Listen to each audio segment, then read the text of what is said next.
अस्सलाम वालेकुम, आप देख रहे हैं दोपहर की खबर और मैं हूं आयशा एहतशाम। मुल्क के सियासी मंजरनामे पर छाए पनामा हंगामा के बादल क्या जल्द छट जाएंगे कि अभी अवाम को और इंतजार करना होगा। आज एक बार फिर से अदालत लगी और कप्तान की टीम ने दलाइल की कड़ी पिछली समाअत से जोड़ी है, पर लगता है कि आज काफी भारी दिन था PTI के वकला के लिए। अदालत ने गर्मा गर्म माहौल में कप्तान के वकील को खरी खरी सुना दी कि आप हमें किसी एक सवाल पर भी मुतमईन नहीं कर पा रहे, तो उधर नून लीगी टीम को बता दिया कि शरीफ खानदान के कागजात नामुकम्मल हैं, आइंदा समाअत में बहुत से मामलात का जवाब देना पड़ेगा। दूसरी तरफ कौमी असम्बली की कायमा कमेटी में 24वीं आईनी तरमीम का बिल कसरत राय से मंजूर हुआ, जिस पर ऑपोजिशन को सख्त तहफ्फुजात के बिल की मंजूरी पनामा के फैसले पर असर अंदाज हो सकती है। क्या ऐसा होने के इम्कानात मौजूद हैं? लीगी टीम ने आज फिर अदालत के बाहर कप्तान पर तनकीद के खूब नश्तर चलाए हैं। जिस तरफ वो गए हैं वहां पर उनको एक सामना करना पड़ा शिकस्त का, उनके दलाइल में वजन नहीं था। और ये पानी मधानी जड़ी फिरती पई है, बार बार उन्होंने कहा कि हम यहाँ पर क्लोज करना चाहते हैं। उन्होंने कहा नहीं, आप हमें सेटिस्फाई करें, ऐसे नहीं होगा। तो उधर कप्तान के खिलाड़ी भी कह चुके कि इनके पास कोई मनी ट्रेल मौजूद नहीं, सब सबूत धोखे के सिवा और कुछ नहीं। हकीकत यह है कि 12 मिलियन दिरहम कभी भी नहीं थे, 26 मिलियन दिरहम की ये फैक्ट्री कभी भी नहीं बिकी थी। लिहाजा जो मनी ट्रेल प्राइम मिनिस्टर साहब ने अपनी दिखाई है कि जिस तरह से पैसे जो हैं वो जद्दा से कतर गए, कतर से जद्दा गए, ये तमाम का तमाम बुनियादी तौर के ऊपर एक हॉक्स है, फ्रॉड है। ऐसी कभी कोई मनी ट्रेल एग्जिस्ट नहीं करती थी। सवाल अब वही कि हुकूमती टीम क्या बासानी अदालत के उठाए गए सवालात पर जवाब जमा करवा देगी और मामला 1-2 हफ्तों में हल हो पाएगा कि नहीं, इसी पर आज बात करेंगे। मेहमानों से आपका तारुफ कराते चले। सोहेल बड़ाइच साहब सीनियर तजज़ियाकार एंकर पर्सन लाहौर स्टूडियोज में हमारे साथ मौजूद हैं। PMLN से सेनेटर जावेद अब्बासी साहब इस्लामाबाद से हमें ज्वाइन कर रहे हैं। PTI से एजाज चौधरी साहब हमारे साथ मौजूद होंगे और पीपल्स पार्टी से नवाब अली वसान साहब भी हमें ज्वाइन करेंगे। सबसे पहले एजाज चौधरी साहब, मैं आपकी तरफ आना चाहूंगी। 16 सवालात किए गए लेकिन किसी एक का भी कानूनी पहलू से सही जवाब नहीं मिला, तो आज कुछ दिन अच्छा नहीं था फिर PTI के लिए? जी बहुत शुक्रिया। मैं तो आपने इंट्रो में भी कहा ना कि बड़ा भारी गुजरा है PTI के ऊपर, तो मुझे जरा हंसी आ गई कि PTI के ऊपर क्यों भारी गुजरना है दिन।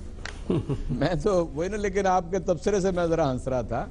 देखिए, मैं आपसे अर्ज करता हूं कि मुख्तलिफ सवालात चूंकि कंक्लूड कर रहे थे PTI के वकील अपने दलाइल को, तो कुछ सवालात कोर्ट ने उठाए, लेकिन उन सवालात के उठाने के बाद जो बात की तो वो ये बात थी जो असल बात थी। असल बात ये थी कि ये वो गैप है जिसे फिल करना ये रेस्पोंडेंट के वकील की जिम्मेदारी बन गया है। चुनाचे वो ओरिजिनली सवाल जो थे ही रिस्पोंडेंट से, थे ही मियां नवाज शरीफ एंड फैमिली से कि वो इसका जवाब दें, क्योंकि हमने तो जिस तरह केस को आगे प्रोसीड किया उसमें अपनी सारी बात कह दी, अपने दलाइल भी दे दी, अपने सबूत भी दे दिए। फिर भी अदालत के सामने कुछ सवालात थे, जिन सवालात के बारे में उन्होंने कहा कि आपने ये खिदमत सरंजाम दी है कोर्ट के अंदर कि गैप पैदा कर दिया है। अब इस गैप को फिल करने की सारी जिम्मेदारी नवाज शरीफ और उनके फैमिली की वकाला की है, इसलिए भारी हमारे ऊपर नहीं गया। भारी असल में एजाज चौधरी साहब 9.5 से जा रहा है। अगर पूछे दूसरी तरफ जाने चाहिए थे तो फिर अदालत को डायरेक्टली उनसे ही पूछ लेने चाहिए थे, फिर आपसे क्यों पूछे गए ये सवाल? जी मैं आपसे अर्ज करता हूँ। देखें, ये केस है इनक्विजिटोरियल केस वो होता है जिसके ऊपर बारे सबूत जो है वो इल्जाम अलग के ऊपर होता है, इसलिए यानी रिस्पोंडेंट के ऊपर होता है। इसलिए सवाल जो केस तो हमने एस्टैब्लिश करना था और ये अदालत का हक होता है कि वो पूरी सारी बात को मुकम्मल समझ ले, लेकिन जाहिर है बहुत सारी चीजें नहीं, तो फिर आप क्या समझा जाए एजाज चौधरी साहब, क्योंकि खान साहब भी बार बार कहते हैं कि सबूत देना हमारा काम नहीं है, तो फिर इसका मतलब है कि अब आपके पास और सबूत है ही नहीं। अब आप मुझे, मेरा ख्याल है आयशा, आप मुझे पूछ के बता दें मियां नवाज शरीफ साहब से कि कौन कौन से सबूत उनको सेटिस्फाई करेंगे, क्योंकि अदालत की सेटिस्फेक्शन जितनी होना थी वो हमने सारी चीजें नहीं हो रही ना, अदालत अभी सेटिस्फाइड। सेनेटर जावेद अब्बासी साहब, मैं आपकी तरफ आऊंगी। काफी एतराज हुआ एजाज चौधरी साहब को मेरी इस बात पर कि PTI पर काफी भारी गुजरा ये दिन। तो सेनेटर साहब, आपसे मैं जानना चाहूंगी कि भारी आपके लिए भी था, क्योंकि प्रॉपर्टी के रिकॉर्ड्स और कागजात को नाकाफी करार दिया है अदालत ने जो आपकी तरफ से दिए गए हैं। बिस्मिल्लाहिर्रहमानिर्रहीम, बहुत शुक्रिया। यकीनन जो आपने आज चौधरी साहब से सवाल पूछा है, अगर अदालत के कमरे में ये मौजूद थे या जो लोग मौजूद थे, आज उन्होंने वो माहौल देखा है देखिए, ये हमारी सेटिस्फेक्शन को छोड़ें, ये हमें ना सेटिस्फाइड करें, ना हम इनको सेटिस्फाइड कर सकते हैं। इनकी रिक्वेस्ट पे ये पिटिशनर बन के अदालत के अंदर गए थे। इन्होंने कहा था कि अदालत के अंदर के जनाब ये सबूत हम लाएंगे, और अदालत सेटिस्फेक्शन चाहती है अपनी। जजेस ने बार बार कहा कि आप उनको छोड़ दें, उनके वकील आएंगे, वो बात करेंगे, उनसे हम सवाल पूछेंगे। लेकिन आपके पास अगर जो कोई प्रूफ है, जो आप बार बार पिटीशन लेके आए हैं, जो आपके पास सबूत हैं, वो आप पेश करें। ये हमें कहते हैं हमने तो अपने सबूत दे दिए हैं, हम अपने सबूत दे देंगे, हमने अपनी मालकियत कह दी है। अब ये इन्होंने साबित करनी थी कि 2006 से पहले हमारी मालकियत थी, जिसमें असल मसला है। कोई ऐसी चीज ये साबित नहीं कर सके जिससे ये साबित हो सके कि हमारी बात जो है उसकी कंट्राडिक्ट हुई है या गलत बात थी। ये जो इन्हें अब ये जो आपकी तरफ से जो लोग खड़े होकर, हाँ जी, ये जो कहा जा रहा है नून लीग की तरफ से कि ये बस 1-2 हफ्तों में ये फैसला जो है वो हो जाएगा, केस कंप्लीट हो जाएगा, और जैसे ही आप लोगों को दलाल देने का मौका मिलेगा तो केस साफ हो जाएगा। तो क्या मनी ट्रेल आपके पास आ गया है, जिसकी बार बार पूछ रही है अदालत भी और पीटीआई भी बार बार इसका मुतालबा करिए? क्या ऐसे कौन से आप अपने डिफेंस में सबूत देने वाले हैं जिसकी वजह से आप ये दावा कर रहे हैं कि 1-2 हफ्ते में जो केस है वो मुकम्मल हो जाएगा? मैं इतना आपको बता दूं और आपके जरिए नाज़रीन को बता देंगे, इंशाअल्लाह हम अदालत की सेटिस्फेक्शन के लिए जो जो सवाल हमारे ऊपर अब तक आ गए आएंगे उनको सेटिस्फाइड करेंगे, वो सारी चीजें कोर्ट के सामने रखेंगे। हमने पहले कहा था और प्राइम मिनिस्टर साहब ने भी कहा था कि जब भी कोई कमीशन बनेगा, कोई बेंच बनेगा, कोई अदालत बनेगी, तो हम अपनी सारी चीजें इंशाल्लाह उनके सामने रखेंगे। हमारे वक्त अभी आने वाला है। हम तो सिर्फ इनसे कह रहे हैं कि ये बार बार जो कह रहे थे कि हमारे पास बहुत बड़े सबूत हैं, हम गए हैं, हमने सबूत वहां कंफर्म कर लिए हैं। इन्होंने कहा हमारे पास जो है वो ऊंट लदे हुए हैं, हमारे पास गाड़ियां भरी हुई हैं। हम कहते थे कि जितने बड़े इल्जामात अगर हमारे ऊपर लगे हैं तो काश कोई एक सबूत, कोई एक चीज पेश कर देते अदालत के लिए। और अदालत के जजेस ने जो बार बार सवाल पूछा है, जो बार बार इनसे पूछा है कि भाई आप अपना केस तो बताएं कि आपका अपना केस क्या है, उसके मुतालिक मैं समझता हूं कि आज इनके लिए यकीनन आपने कहा है कि आज न सिर्फ एक भारी दिन था, एक कड़ा दिन था। और मैं समझता हूं कि अब इनको शायद, मुझे पता चल गया कि कल से जब इमरान खान साहब बाहर निकल पड़े तो मुझे यकीन हो गया कि इनके पास अब और कुछ नहीं है, इसलिए अब इन्होंने एक और धरने की तरफ भी शायद जाना है। लेकिन इंशाल्लाह हम कोर्ट को सेटिस्फाइड करेंगे। इस वक्त फैसला देगी पाकिस्तान की सबसे बड़ी अदालत कि किस, लेकिन अभी तो ऐसा नहीं लगा था। सोहेल बड़ाइच साहब भी आज हमारे साथ मौजूद हैं, पहली दफा हमें शो में ज्वाइन कर रहे हैं। सबसे पहले तो वेलकम कहेंगे हम सोहेल बड़ाइच साहब को। बड़ाइच साहब, आपकी जो सियासी बसीरत है उससे भी आज हम बिल्कुल फायदा उठाएंगे। पनामा के ऊपर गुफ्तगू तो हम तकरीबन रोजाना ही कर रहे होते हैं, लेकिन आपसे जानना चाहेंगे कि आप इसके ऊपर क्या राय रखते हैं कि किस करवट बैठेगा यूनिट? देखिए, पनामा के दो पहलू हैं। एक पहलू है कानूनी, जिसकी अदालत में जो जंग है वो लड़ी जा रही है, और जाहिर है उसका फैसला अदालत ने करना है। ये जो बाहर साइड पे शोर हो रहा है इसकी इतनी अहमियत नहीं है। असल बात यह है कि क्या मामला कानूनी तौर पर साबित हो सकेगा या नहीं। लेकिन मेरी नज़र में इसकी ज़्यादा जो अहमियत है वो इसके इखलाकी पहलू की है, इसके सियासी पहलू की है। और वो ये है कि कानून में तो जाहिर है दलाइल से साबित होगी और पता नहीं क्या फैसला आएगा, लेकिन सियासी पहलू से ऐसे लगता है कि पीटीआई जो गेन करना चाहती थी वो अदालत के अंदर और बाहर दोनों गेन करना चाह रही है। और नून लीग को अभी ये मौका नहीं मिला। वो जाहिर है वेट कर रहे हैं किसी ऐसे मौके का कि जिस पे उन्हें ये मौका मिले और वो फिर इमरान खान को चारों शानों चत करें। बेसिकली ये पॉलिटिकल गेम है। और आप ये देखें कि कल जो इमरान खान गए हैं बहावलपुर में जाके जलसा से खिताब किया, इससे साफ जाहिर हो रहा है कि वो सिर्फ कानूनी जंग नहीं जीतना चाहते, वो सियासी जंग की तरफ उनकी तवज्जो मरकूज है। तो सियासी जंग से हम क्या मतलब लें? मतलब यह है कि वो पानामा को बुनियाद बनाकर नवाज शरीफ को सियासी शिकस्त देना चाहते हैं। यानी 2018 के इलेक्शन की तैयारी भी आप इसे कह सकते हैं? जी बिल्कुल बिल्कुल। सही, ठीक है। नवाब अली वसान साहब भी पीपल्स पार्टी से हमारे साथ मौजूद हैं। नवाब अली वसान साहब, क्या कुछ बैकडोर डिप्लोमेसी की बातें सामने आ रही हैं? किस हद तक दुरुस्त हैं इस तरह के इत्तलात कि आप लोगों ने इसीलिए अभी तक हुकूमत के खिलाफ लॉन्ग मार्च का ऐलान नहीं किया क्योंकि कुछ पसे पर्दा कुछ मुज़ाकरात या उस तरह की कुछ चीजें चल रही हैं? तो आप हमसे शेयर कर सकते हैं कि वो ऐसी कौन सी चीजें हैं या कोई मुज़ाकरात की बात आपकी चल रही हो नून लीग से? देखें, बिस्मिल्लाहिर्रहमानिर्रहीम, सबसे पहले कि हमारे जो 4 मुतालबात हैं हम उस पर तवज्जो दे रहे हैं और नवाज लीग को भी उस पर कायल कर रहे हैं। तो वो 4 मुतालबात हमारे माने जाएं। देखिए हमारी जो 27 दिसंबर को हमने ऐलान करना था जो धरने का या लॉन्ग मार्च का, तो अभी हमारी सीईसी की मीटिंग हुई, उसके बाद हमारा जो फैसला होना है अभी ये है कि सबसे पहले के आसिफ अली जरदारी साहब जो को चेयरमैन है और बिलावल भुट्टो साहब इसको पार्लियामेंट में आएंगे, और सबसे बड़ा ये है कि ये लीडर हैं हमारे और इनको आना चाहिए। हमें खुशी है, बहुत पाकिस्तान की आवाम को ज्यादा खुशी हुई है इन 2 लीडर को आने से। तो इस पे जाहिर है अपोजिशन का हम शुरू से ही कहते हैं, सबको कहते हैं कि पार्लियामेंट सुप्रीम है और सुप्रीम का एहतराम करना चाहिए और उधर जो भी बातें हों उस पर इम्प्लीमेंट करना चाहिए।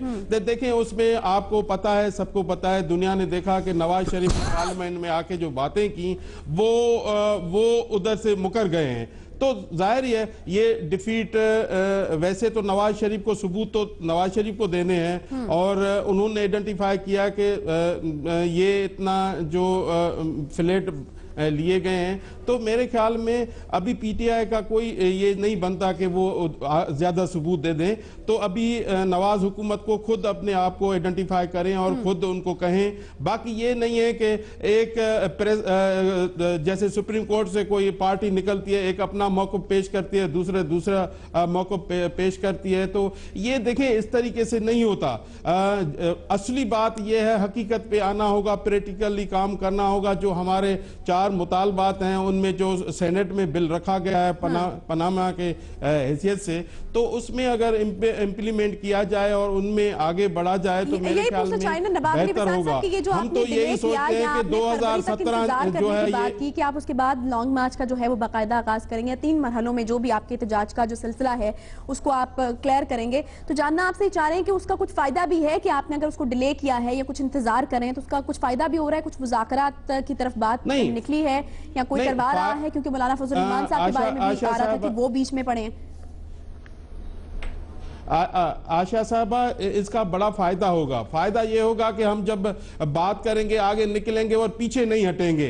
तो इस वजह से जब हमारे लीडर साहबान आ जाएंगे असेंबली में, उधर सख्त एहतजाज होगा और सड़कों पे भी होगा, तो जाहिर ही है नून लीग के लिए बड़ा मसला होगा। नून लीग ने उनको भी पता है कि पाकिस्तान पीपल्स पार्टी जब निकलती है तो कुछ ना कुछ कर लेती है, और ये ऐसे नहीं है। हमने तो कोड़े भी खाए, जेल भी काटी, शहादतें भी दी, और पार्टियों ने ऐसा नहीं किया। जब पार्टी लीडरशिप का हुक्म होगा, इंशाल्लाह ये पाकिस्तान की आवाम देखेगी कि किस तरीके से लॉन्ग मार्च होगा, और लॉन्ग मार्च ऐसा होगा। इस पर भी यकीनन बात करेंगे। 24वीं आईनी तरमीम जो है वो भी कौमी असम्बली से मंजूर करवा ली गई है, उसके हवाले से अब क्या हंगामा उठने वाला है? ऑपोजिशन क्या मुतालबा करने जाएगी कि इसको कब तक लागू किया जाए? एक छोटा सा ब्रेक यहाँ पर हम लेंगे। हमारे जो तमाम मेहमान हैं वो हमारे लेंगे। ब्रेक के बाद वापस आते हैं। दोपहर की खबर के साथ रहिए।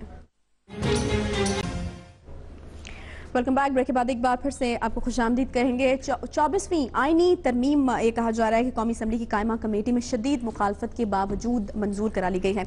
एजाज चौधरी साहब, क्या अपोजिशन पार्टीज के क्या तहफ़्फ़ुज़ात हैं इस पर, और क्या कोई आप कदम उठाने जा रहे हैं, कोई स्टैंड लेने जा रहे हैं इस पर? आयशा, मैं इस पे कमेंट करके 2-3 और बातें करना चाहूंगा। ये जो 24वीं तरमीम है, ये नवाज शरीफ साहब कायल हैं बड़ी देर से, जो इनके यानी वारिस थे सियासी तौर पे जनाब ज़ियाउल हक साहब, वो नजरिया ज़रूरत के बड़े कायल थे। ये 24वीं तरमीम भी नजरिया ज़रूरत के तहत आ रही है, वरना पीपल्स पार्टी ने 2-3 साल पहले इसके ऊपर बहुत जोर लगाया कि ये ले आए, और 1843 के बाद किसी को अपील का हक होना चाहिए। मैं उसूली तौर पे अपील के हक को डिनाई नहीं कर रहा, लेकिन मैं कहना ये चाहता हूं कि जब पनामा का केस इस वक्त अदालत उज़्मा में है और आप इसे लेके आ रहे हैं, तो ये मेलाफाइडी है। ये अवाम के लिए नहीं है, आपकी जात के लिए है। खुदा के लिए हमारे हुक्मरान कुछ उठ जाएं अपनी जात से ऊपर और कौम के बारे में कानून साजी करें। अभी वक्फे से पहले सुहेल वड़ाई साहब ने बड़ी जबरदस्त बात की। उन्होंने कहा कि 2 पहलू हैं इसके, अखलाकी पहलू और सियासी पहलू। मैं तो समझता हूं कि होता ही अखलाकी पहलू है, सियासी भी उसका हिस्सा होता है। ये जो मॉरल कोलैप्स है ना, इसके बाद ना सियासत बचती है, ना मईशत बचती है, ना मुआशरत बचती है, ना तहजीब बचती है। और मॉरल कोलैप्स इस तरह का है कि आपका वजीर आजम फ्लोर ऑफ द हाउस कहता है एक बात को और अदालत में जाके कहता है कि वो उसके बिल्कुल बरक्स है, और दोनों बातों को दुरुस्त कहता है। ये मॉरल कोलैप्स है। उनकी साहबजादी टीवी के ऊपर इंटरव्यू देती हैं, वो कहती हैं ना मेरी, ना मेरे भाइयों की, ना मेरी वालदा की, ना पाकिस्तान में, ना उनसे बाहर कोई जायदाद नहीं है, मैं अपने वालिद के साथ रहती हूँ। और अब अगर इसको वो डिनाई कर दें तो इसको कहते हैं मॉरल कोलैप्स। जब वजीर आजम आपका ये कहे कि जनाब हमने दुबई से जद्दा और जद्दा से लंदन, ये हैं वो सारे सबूत जिससे ये खरीदे हैं, और बाद में कतरी का खत आ जाए तो ये है मॉरल कोलैप्स। खुदा के लिए मैं ये समझता हूं कि दर हकीकत इस सोसाइटी की असल तबाही ये है। मैं अदालत से पुरुमीद हूं, लेकिन मैं ये समझता हूं कि मुझे इस जंग को मैदान के अंदर लड़ना है। बिल्कुल ठीक तजिया किया है सोहेल वड़ाई साहब ने, इसलिए कि अगर आप इन कानूनी मुंह शिगाफियों के अंदर चले जाएंगे तो 9.5 माह पहले गुजार दिए हैं, इस कौम का वक्त बर्बाद कर दिया, हम एक कदम आगे नहीं बढ़ सके। मुल्क इस क्वागमायर में है जो हमसे जिंदा कौम आयरलैंड, अगर ये 24वीं आईनी तरमीम कौमी असम्बली से भी और सेनेट से भी मंजूर हो जाती है तो उसके बाद तो फिर ये तो और हो सकता है ना कि अगर कोई फैसला सुप्रीम कोर्ट दे भी दे तो उसके ऊपर अपील करने का हक एक मौजूद होगा, तो फिर तो और चीजें लटक सकती हैं। तो आप क्या इसके ऊपर कोई स्टैंड ले रहे हैं? ये तो होता है जबरदस्त का डींगा सर पे। ये जो 51% की अक्सरियत होती है ना जमहूरियत में, ये भी आमरीयत होती है। अगर आपने किसी को सुनना नहीं है, उसे खुलेआम फ्लोट नहीं करना, तो इसका मतलब है कि ये जमहूरियत के नाम पे आमरीयत है बदतरीन। आप अगर फैक्ट्स को डिस्टॉर्ट कर रहे हैं, सारी चीजों को तबाह कर रहे हैं, अपनी कही हुई बातों से वापस जा रहे हैं, तो आप क्या कर रहे हैं? इसलिए मैं ये समझता हूं कि कौम को भी उठना है, उनके सामने भी हकायक आने चाहिए और सच बोलने की जरूरत, जुजवी सच नहीं, मुकम्मल सच। जब तक इस कौम के सामने मुकम्मल सच नहीं आएगा, आप अदालत को तो झांसा दे लेंगे, लेकिन इस कौम का क्या करेंगे? अल्लाह के हुजूर भी जाके पेश होना है। मैं अपने नून लीग के भाइयों को जानता हूं जिनको ये पता है जावेद कि ये सारे जो फ्लैट हैं ये 90 की दिहाई के हैं। टाइमिंग्स तो कंट्रोवर्शियल हो गई हैं ये 24वीं आईनी तरमीम के हवाले से, जो कि कौमी असम्बली की कायमा कमेटी से शदीद मुखालफत के बावजूद कहा जा रहा है कि आप लोगों ने मंजूर कराई है। टाइमिंग्स के हवाले से अगर अब अपोजिशन आप पर इल्जाम लगाती है कि नजरिया जरूरत के तहत ये लाई जा रही है, क्योंकि अगर लानी होती तो जिस तरह के एजाज चौधरी साहब ने कहा कि पीपल्स पार्टी इस पर काफी जोर लगा चुकी है, तो तभी आ जानी चाहिए थी, तो अभी ये टाइमिंग्स क्यों इसकी? देखें, ये हकीकत इसलिए नहीं है कि पार्लियामान कभी भी रुकता नहीं है अपने काम से। अदालतें अपना काम करती हैं, पार्लियामान अपना काम करती है, वो लोग पॉलिटिकल पार्टीज अपना काम करती हैं। मैं उसकी एक मिसाल दे देता हूं जो इनकी समझ के लिए काफ़ी होगी। कभी ये पनामा का मामला सुप्रीम कोर्ट में ऑलरेडी पेंडिंग है, 5 जजेस सुन रहे हैं, उसके बावजूद भी अपोजिशन का पनामा का बिल आया, सेनेट से पास होकर चला गया है, उन्होंने रोका नहीं है। हालांकि ये जो चीज मांग रहे हैं वो ऑलरेडी वहां हो चुकी है।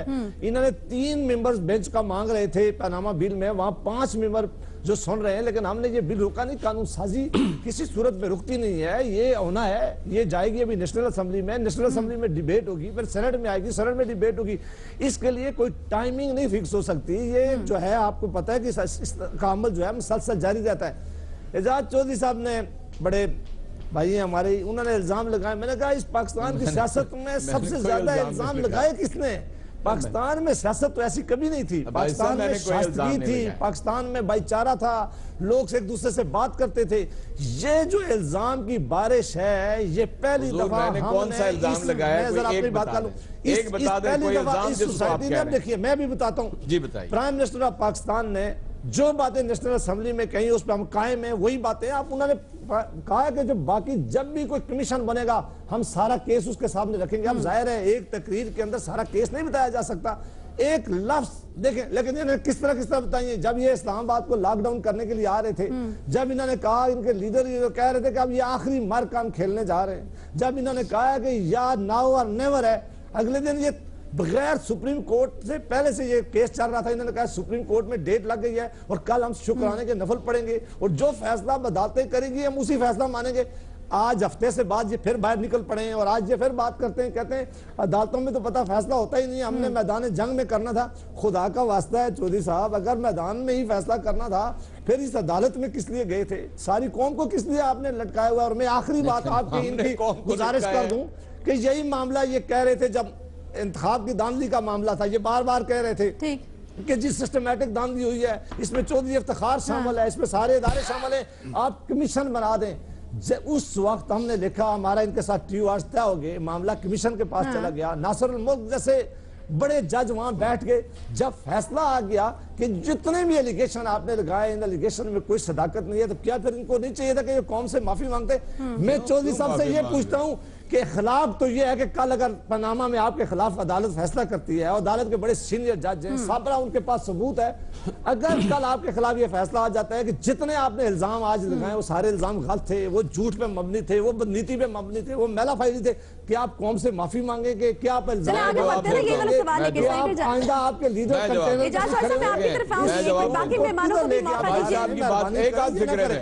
आयशा एक आध फिक्र में मैं सिर्फ ये अर्ज करना चाहता हूँ, ये पनामा के इंकिशाफात इमरान खान और तहरीक इंसाफ या पाकिस्तान की अपोजिशन ने नहीं किए। वज़ीर आज़म का नाम ही शामिल नहीं है पनामा पेपर। अगर सुन लें, वज़ीर आज़म का तो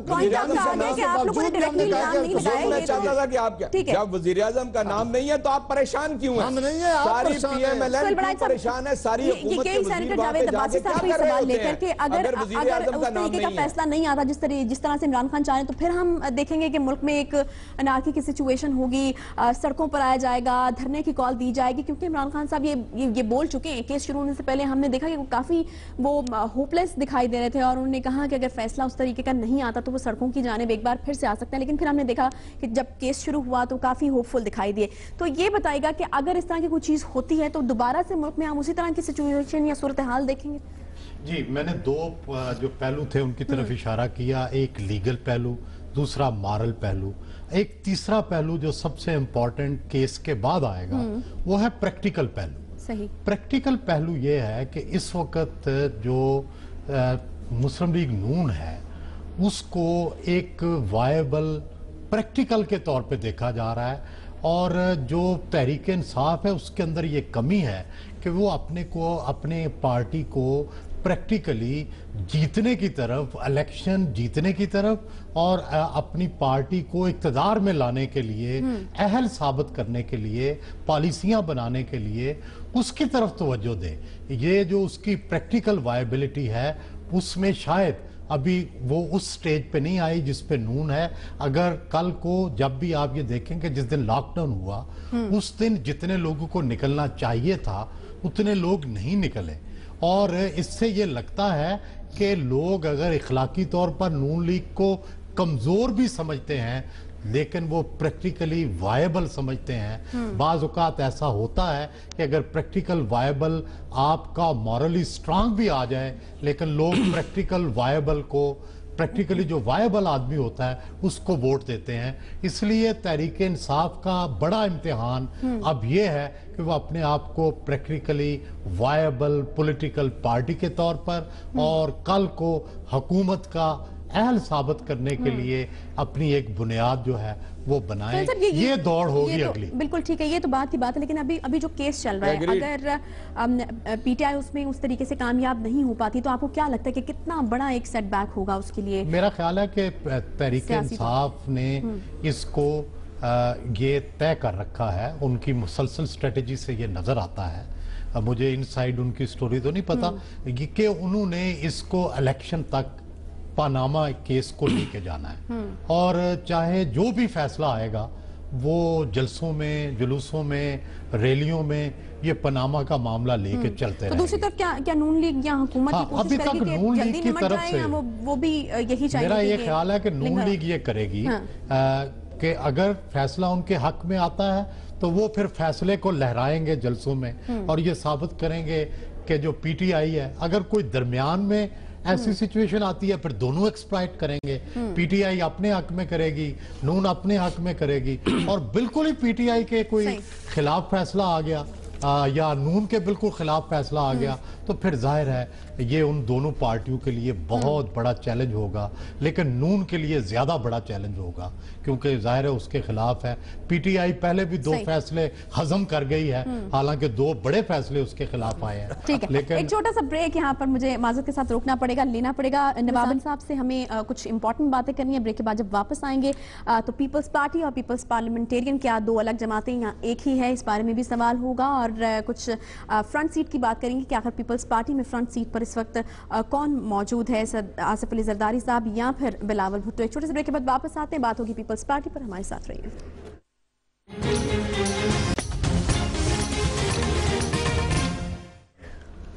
वेलकम बैक जी। ब्रेक के बाद एक बार फिर से खुशामदीद कहते हैं। नवाब अली वसान साहब की जानिब जाना चाहेंगे। नवाब अली वसान साहब, पाकिस्तान पीपल्स पार्टी ये दावा करती है कि वो पाकिस्तान की सबसे बड़ी जमहूरी पार्टी है, लेकिन आपकी पार्टी में खामोशी से इंट्रा पार्टी इंतखाबात हो जाते हैं और पता नहीं चलता। जरदारी साहब भी मुंतखब हो जाते हैं, बिलावल भुट्टो जरदारी साहब भी मुंतखब हो जाते हैं, तो ये कैसी जमहूरी रवायत है?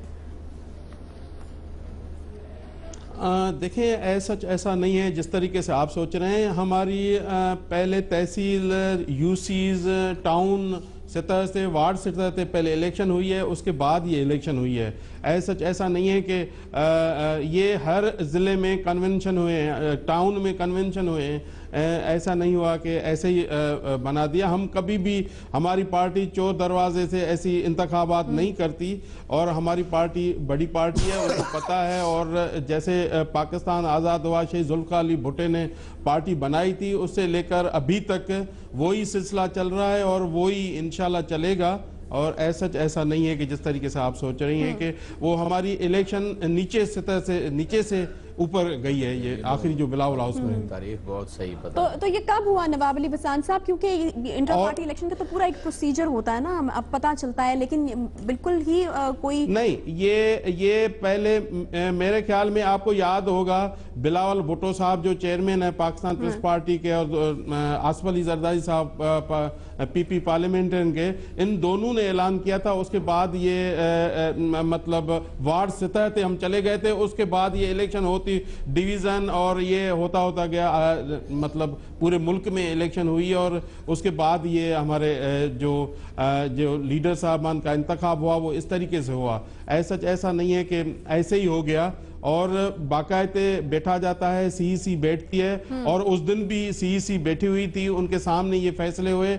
और जैसे मोहतरमा बेनजीर भुट्टो साहब के दौर में होते थे, शहीद जुल्फ़िकार अली भुट्टो के दौर में होते थे, अभी भी वैसे ही चेयरमैन साहब बैठे थे, को चेयरमैन बैठे थे और सीईसी पूरी बैठी थी। उसके बाद ये इलेक्शन हुआ। और ऐसे जज्बाती में हमारे फैसले नहीं हुए। होते हैं बिल्कुल फ्री एंड फेयर होते हैं। उधर नून लीग में होते हैं तो जो नवाज शरीफ साहब हैं वो मुंतखब हो जाते हैं, यहाँ पर होते हैं, और बिलावल साहब और जरदारी साहब मुंतखब हो जाते हैं। तो क्या फ्री एंड फेयर होते हैं जो ये मुंतखब हो जाते हैं, या फिर आपको लगता है कि कुछ गड़बड़ होती है, या एक मौरूसी सियासत वाली जो एक चीज़ है वो भी एक एलिमेंट है जो इसमें मौजूद होता है? दरअसल में हमारे यहाँ ना कोई पार्टी लिस्टें हैं, ना हमारे यहाँ कोई उस तरह का पार्टी स्ट्रक्चर है जिस तरह वेस्ट के अंदर होता है कि बाकायदा रजिस्टर्ड पार्टी वोटर होते हैं, फिर वो चंदा देते हैं।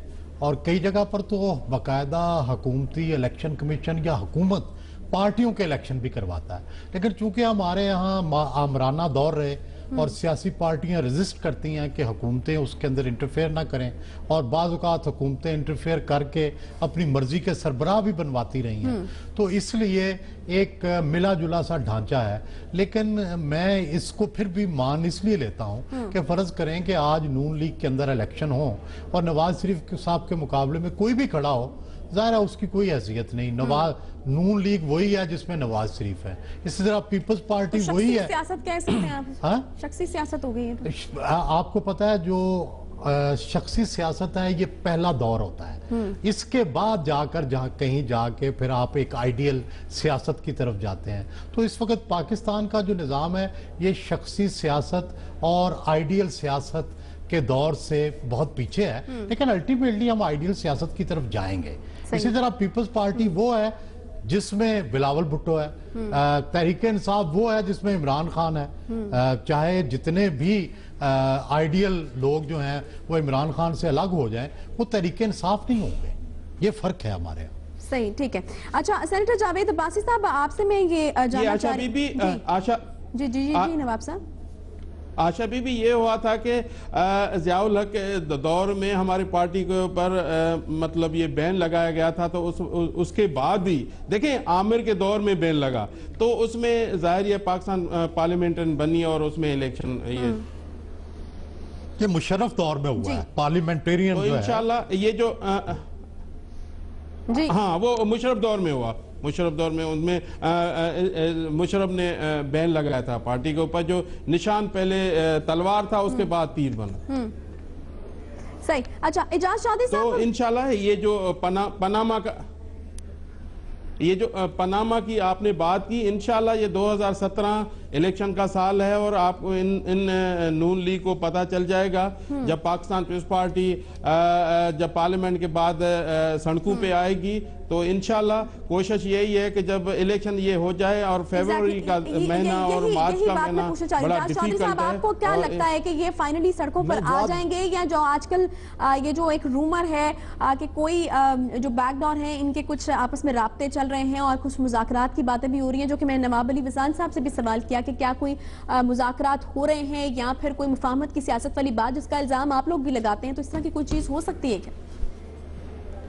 देखिए, मेरे तो जी कोई चीज इल्म में ऐसी नहीं है, इसलिए मैं कोई स्पेकुलेशंस करूं मुनासिब भी नहीं है। अलबत्ता मैं कहता हूं कि 27 दिसंबर को गुजरे हुए खासे रोज हो गए हैं। पीपल्स पार्टी, जैसे आपने खुद कहा कि पाकिस्तान की बड़ी सियासी जमातों में से एक है, अपनी बात के ऊपर कायम रहते हुए उन्हें चाहिए कि ये चूंकि इस जहां तक मौकफ का ताल्लुक है पनामा पेपर्स के हवाले से, पार्लियामेंट के अंदर पार्लियामेंट के बाहर इनका मौकफ वही है कि जो पूरी कौम का और तहरीक इंसाफ का है। इसलिए अगर ये इसके ऊपर जद्दोजहद भी करें तो इंशाल्लाह इनको भी फायदा होगा और आवाम को भी फायदा होगा। सही। सेनेटर जावेद अब्बासी साहब, एजाज चौधरी साहब तो लाइल्म है, तो आपके इल्म में तो यकीनन होगा अगर कुछ मुज़ाकरात की बात हो रही है, क्योंकि आपकी तरफ से ये कहा गया था कि आप लोग तैयार हैं मुज़ाकरात के लिए पीपल्स पार्टी से उन 4 मुतालबात पर, तो कोई इस तरह की कोशिश की गई है? क्योंकि पीपल्स पार्टी ने भी इसीलिए डिले किया कि शायद कोई मुज़ाकरात की बात हो और उसके बीच में वो वेट करेंगे कि तब तक वो इंतजार करें और उसके बाद फिर फाइनली वो किसी एहतजाज की तरफ बढ़े। देखिए, जब ये मुतालबात हुए थे तो उस वक्त आसिफ अली जरदारी साहब मुल्क में तशरीफ नहीं रखते थे, वो मुल्क से बाहर आए हैं, वो मुल्क से बाहर थे और तशरीफ लेके आ गए हैं।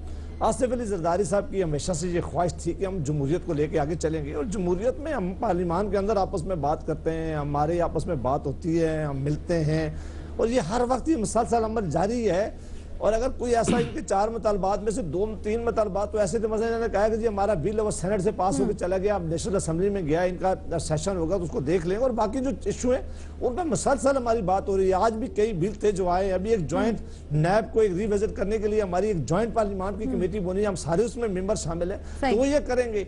नवाब साहब की जो पार्टी है उसमें 2 एरिया हैं, एक पंजाब के लोग हैं, पंजाब के लोगों ने बिलावल जरदारी साहब को जरा आगे कर लिया था। पंजाब की जो पीपल्स पार्टी है उनकी सोच जरियाना थी, वो जरा और तरह से खेलना चाहते थे। आसिफ अली जरदारी साहब आ गए, वो ड्राइविंग सीट पर बैठ गए, उन्होंने कहा कि नहीं, हम मुल्क में जमहूरियत लेके चलेंगे, हम इंतखाब का इंतजार करेंगे, 2018 में इलेक्शन होंगे, इलेक्शन में जिसकी कारकर्दगी बेहतर होगी, जो अवाम के पास सारे लोग जाएंगे, जो अवाम बेहतर समझे उसका इंतखाब करेंगे। और नवाब साहब ने कहा कि हम वेलकम करेंगे। नवाब साहब, अगर आप बाहर आए, आप रोज बाहर आते हैं, हम आपको वेलकम करते हैं। आप ठीक है अब्बासी साहब, प्रोग्राम का वक्त यहाँ पर खत्म हो गया। बहुत नाज़ुक के साथ हुई बड़ा साहब, सेनेटर जावेद अब्बासी साहब, एजाज चौधरी साहब, नवाब अली वसान साहब हमारे सामने मौजूद थे। बहुत शुक्रिया आपके वक्त के लिए। इसके साथ ही यहाँ पर वक्त खत्म होता है प्रोग्राम का। आपसे मुलाकात होगी कल। अपना बहुत सारा ख्याल रखिए। अल्लाह हाफ़िज़।